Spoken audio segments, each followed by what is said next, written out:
In order to do much in software, we need to start storing and manipulating data. After all, there's not much we can do without data. In software, a lot of your code is about storing and manipulating data. In C#, data is stored in variables. Variables is basically the name given to the storage area where our program stores and manipulates data. Variables in C# are specific types. That's what makes C# a type-safe language. When you declare or create a variable, you specify the type of variable. The type of variable determines its size and layout in memory, as well as the limits of what it can store. It is important to choose the right type of variable for the specific piece of information you are trying to store. We are going to start with the integer variable type. It is one of the most common and most useful variables. Let's jump in and take a look at that now. Let's start by creating a variable to hold a whole number. Whole numbers in math are called integers. It comes from the Latin word integer that means whole. They have no fraction parts. So, for example, the number 1, 3 and 5 are integers. The number 1.5 is not. We create an integer variable by typing int, then the name of the variable. This name can then be used in lines of code after this to access it and manipulate its value. Let's create an integer called counter.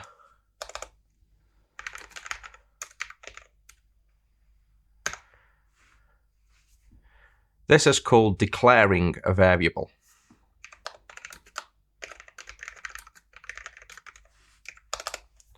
We've created an integer called counter. The int keyword is short for integer.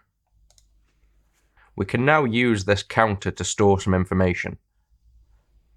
To give our new variable a value, let's say 5, we do what is called assigning a value to it.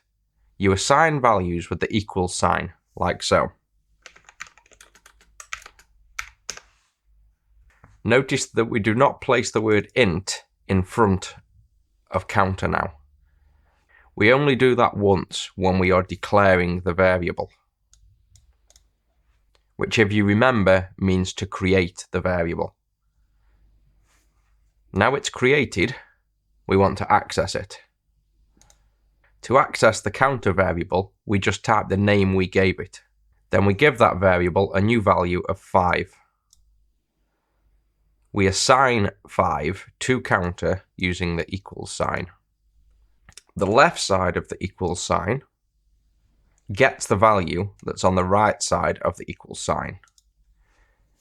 In order to see our counter variable, we could debug it, but for now, just to keep things simple, let's output the value to the console.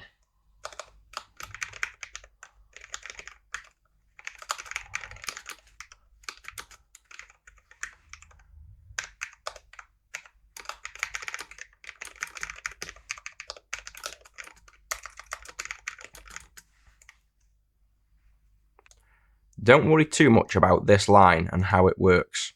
We will come to that in future lessons. In short, we call the writeLine method, passing in a string variable, and append, which means add to, our counter value to the end. Through some C# magic, it converts the integer value into a string value and then appends the two together to form one string. This allows the text to be output to the screen. Strings, like this, are another type of variable. Strings are basically another word for text. They are what you see on our screen. They are the characters, the numbers, the letters, the symbols. We will come to string variables in a future lesson. For now, just know that this will output the counter value to the screen. Let's see that by pressing F5. And you can see it says counter is 5. We can combine the declaration and the assignment into a single statement like so.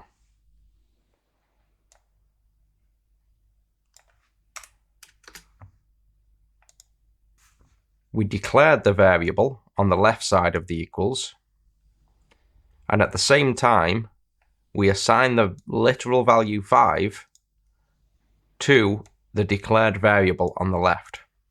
This is exactly the same as this way. It's simply combined. Now say that we want to change the value to 7. We can do that by making another assignment.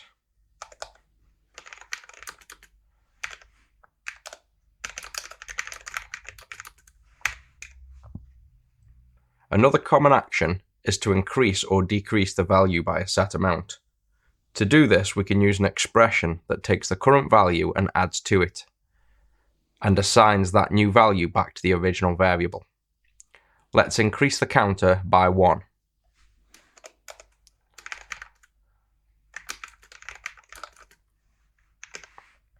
Here, the counter plus 1 is called an expression. We will cover these in future lessons, but in short, an expression is made up of operators and operands. The operator here is the plus symbol. The operands are the things to the left and right, in this case the variable counter and the literal 1. The operator says what to do with the operands, in this case add them together. Expressions create a result, so in this case the result of counter plus 1 is 8. This result 8 is then passed into the assignment operator, which is this equals, just like above here, and it sets the counter to the new value of 8. Let's see these two output to the screen.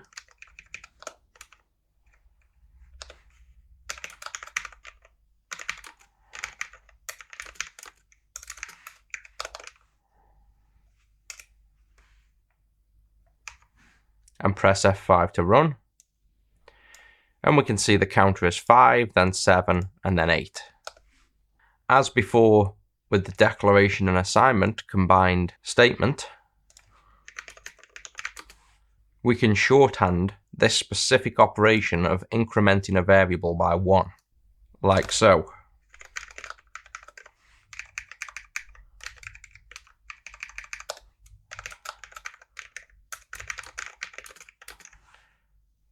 The plus plus is called an increment operator. Like an equals operator, it assigns a value to the left of it. In this case, the missing value on the right is automatically calculated based on the current value on the left, plus 1. So it is exactly the same as doing counter equals counter plus 1. The plus plus is a shorthand to doing this exact statement. Likewise, to decrement or subtract, we can just put minus minus.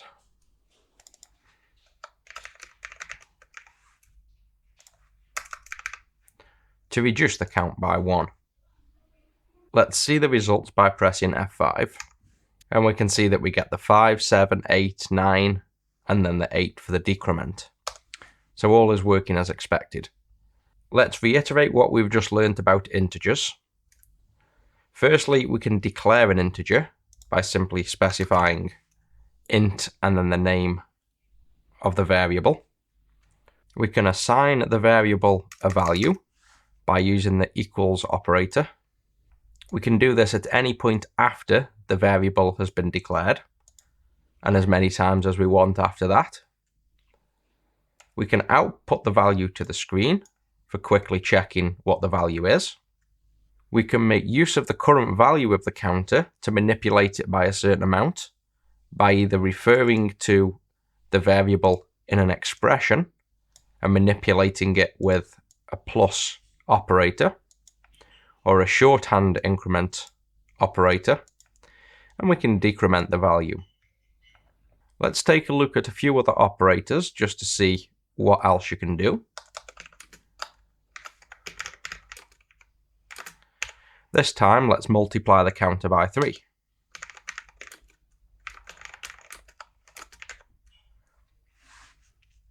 And as like before, whenever we see this pattern of a variable equals a variable, then an operator and a value, we can simply delete the second instance of the variable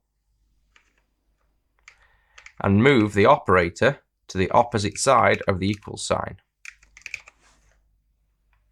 If we do that again above to see the difference, here for the plus operator, if we remove the second instance of the variable name and move the plus to the other side of the equals, this is a shorthand way of writing the same thing.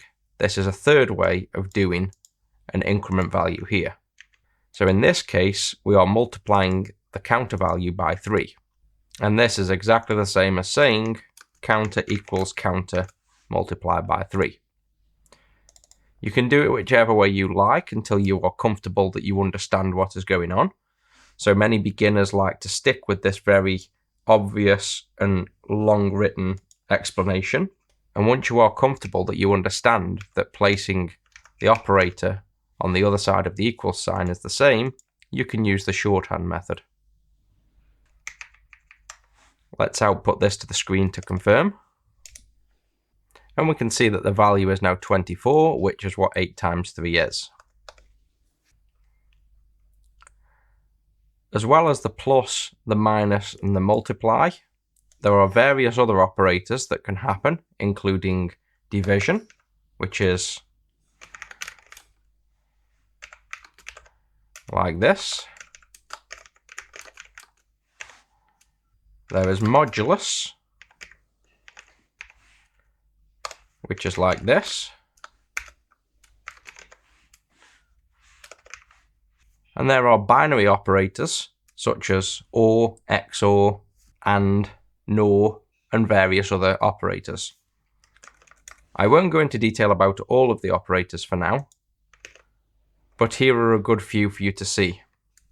As you can see from this, there are many ways to manipulate the data stored in the variable using operators. Next, we'll learn about other important variables and how to use those before constructing these into some kind of application.